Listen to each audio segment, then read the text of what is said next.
Buenos días, mi nombre es Mayor Felipe Camargo, fui miembro de la escolta del general Torrijos desde 1978 hasta que falleció en el 31 de julio de 1981 con el rango de teniente. Pero básicamente mi trabajo fue el trabajo internacional con un grupo de asesores civiles, el doctor Marcel Salamín, el ingeniero José Blandón, el doctor Nils Castro, el doctor Guillermo Castro, que era la unidad que creó el general Torrijos para atender todos los problemas de la guerra en Centroamérica y los problemas de conflictos en Colombia.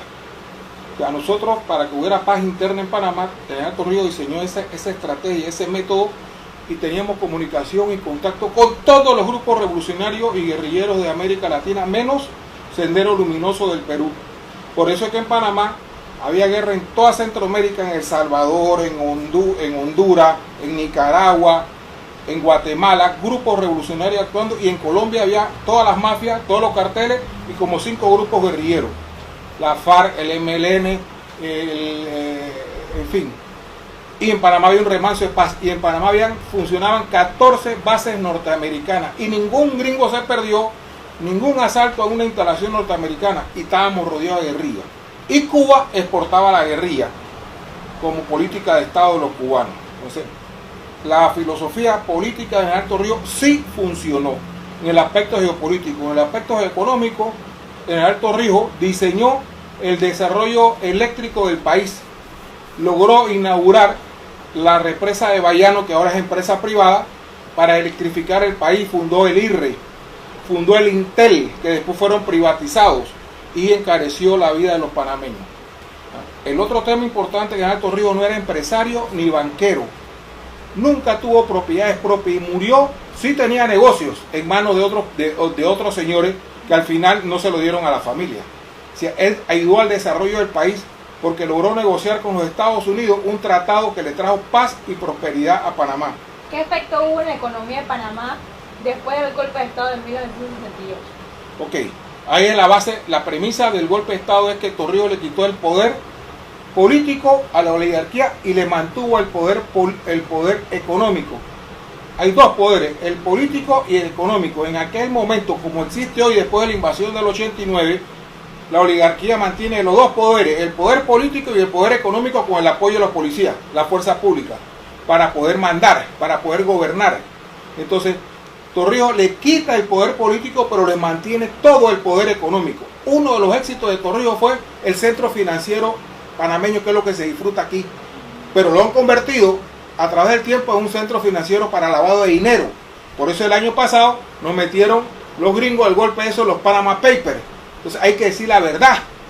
El que funda el centro financiero es Omar Torrijos, en una visión geopolítica amplia. Y el centro financiero de Panamá coincide con la hora de Nueva York, cuando cierra la bolsa de Nueva York. Eso hay que decírselo a la juventud. Eso no lo hizo esta clase política oligárquica ahora. ¿Sí? ¿Por qué? Porque los Estados Unidos sí aceptaron un centro financiero porque ellos necesitaban tener influencia en Panamá. Hoy no hay ningún banco gringo en Panamá, ninguna gran empresa norteamericana. Hace 2 gobiernos, hace 10 años. Ninguna empresa norteamericana funciona en Panamá. ¿Por qué? Porque de los poderes económicos que se instauran a través de la invasión de 1989 de los gringos, se apartan de los gringos. Entonces, Torrijos sí desarrolló el poder económico criollo para Panamá por Panamá. ¿Está usted de acuerdo con los acontecimientos ocurridos y por qué? Sí, estoy de acuerdo con el golpe. Yo tenía 18 años, estaba en el último año del colegio La Salle. Mi papá era militar, mi papá era mayor, jefe del escuadrón de caballería, entró de raso en el 36 y él estuvo en toda la conspiración desde mayo, después de las elecciones del 68, porque antes el toma de poder era el 1 de octubre. O sea, tuvieron mayo, junio, julio, agosto, septiembre, casi 5 meses conspirando los militares y los guardias, con cooperación del grupo de inteligencia 470, que tenía una oficina al lado del despacho del comandante jefe Bolívar Vallarino en aquella época. O sea, la historia está escrita, los gringos permitieron el golpe. ¿Por qué? Porque era lo que está pasando hoy. La oligarquía tenía el país enredado por los intereses y las fuerzas económicas encontradas. Entonces, los militares, que en aquel tiempo sí eran árbitros calificados, cualificados por el pueblo, no como hoy, porque la Guardia Nacional era una unidad política que el pueblo la respetaba. La autoridad del comandante jefe en ese momento, Bolívar Ayarino, era una autoridad respetada. Entonces sí estoy de acuerdo porque el país entró en una nueva fase que después hubo al inicio guerrillas urbanas y guerrillas rurales, pero fueron aniquiladas. Esas guerrillas urbanas y guerrillas rurales hubo muertos y violaciones de derechos humanos por ambas partes, no como lo han querido enfocar ahora.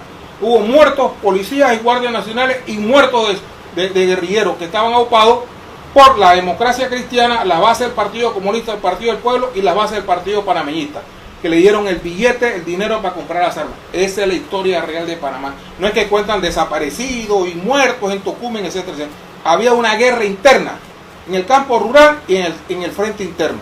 Fueron derrotados con la ayuda de la inteligencia norteamericana y después se instaura lo que es la unidad nacional para poder desarrollar las negociaciones con los Estados Unidos. En esa unidad nacional, los negociadores eran de derecha, de centro, de la oligarquía. Fue lo mejor que captó a Torrijos para enfrentar en la mesa de negociaciones, que al final tuvo éxito las negociaciones del Canal de Panamá, que ahora son las famosas áreas revertidas, el canal ampliado, que sin esa acción no hubiera habido un desarrollo económico como lo tiene Panamá hoy. ¿Qué es el torrijismo y actualmente ese concepto se mantiene vigente? El torrijismo no está vigente ni en el partido político que es el PRD. Yo soy un crítico directo del PRD, no soy PRD, soy oficial torrijista. El torrijismo es la esencia del pueblo al poder, conducido en aquel momento por las Fuerzas Armadas, la Guardia Nacional. Pero al desaparecer el poder militar después de la invasión, se cortó. Entonces los que se creían dueños del PRD elevaron una imagen del torrijismo a su forma y a su manera. Hoy no hay torrijismo. Eso se perdió después de la muerte de General Torrijos el 31 de julio del 81, que no puedo asegurar, pero fue una muerte violenta y hay grave sospecha de que fue un atentado, pero no podemos decir con fidelidad de palabra quién fue el dueño de la bomba o la explosión. Hay tesis, hipótesis de trabajo, hipótesis de conflicto que no están aseveradas que fue una operación de un país extranjero, o Cuba o Estados Unidos. Eran los únicos que tenían interés en sacar de circulación al general Torrijos en ese momento, por la situación geopolítica y el problema que estábamos en la Guerra Fría.